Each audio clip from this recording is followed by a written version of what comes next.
আল্লাহ তাআলা শাহাদাতের সর্বোচ্চ মাকাম হাদিবাকে দান করুন।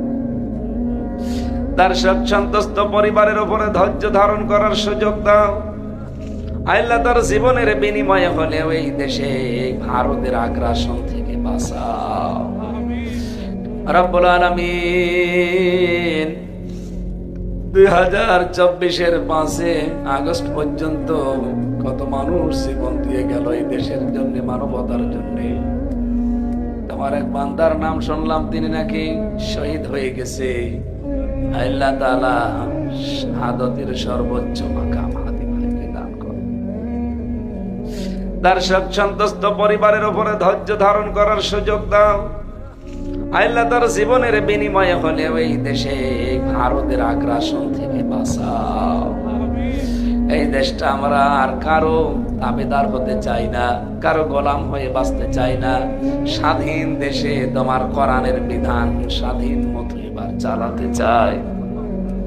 শাহাদাতের মর্যাদা তুমি আমাদেরকে নসিব করো আল্লাহ। সম্মানিত মা বোনদেরকে পর্দার আড়ালে খাদিজার মতো, আয়েশার মতো এদের বানিয়ে দাও।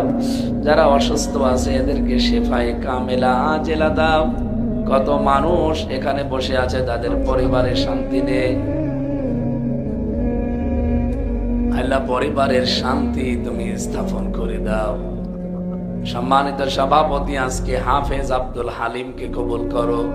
এ মাহফিলে যাদের আঞ্জামে দেওয়া জনাব আব্দুল হান্নান, তোমার এই নামের খাতিরে তাকে মাফ করে দাও।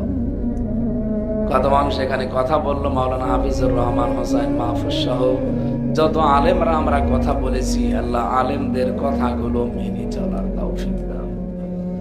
জালেমরা জেলখানায় নিয়ে এমন টর্চার করেছে, রিমান্ডে নিয়ে আমার কণ্ঠ শরীর সব নষ্ট হয়ে গেছে। আল্লাহ মেহেরবানি করে এগুলো আগের মতো আবার ফিরিয়ে দাও। আগামীর বাংলাদেশটা একবারের জন্য হলেও কোরআনের হাতে তুলে দাও।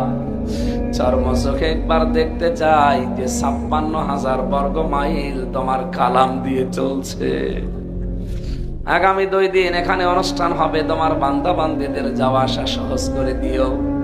যে অপরাধগুলোর কারণে মানুষের অন্তরে মরিচা পড়ে যায়, এই অপরাধগুলো থেকে তুমি আমাদের সবাইকে হেফাজতে রাখো আল্লাহ।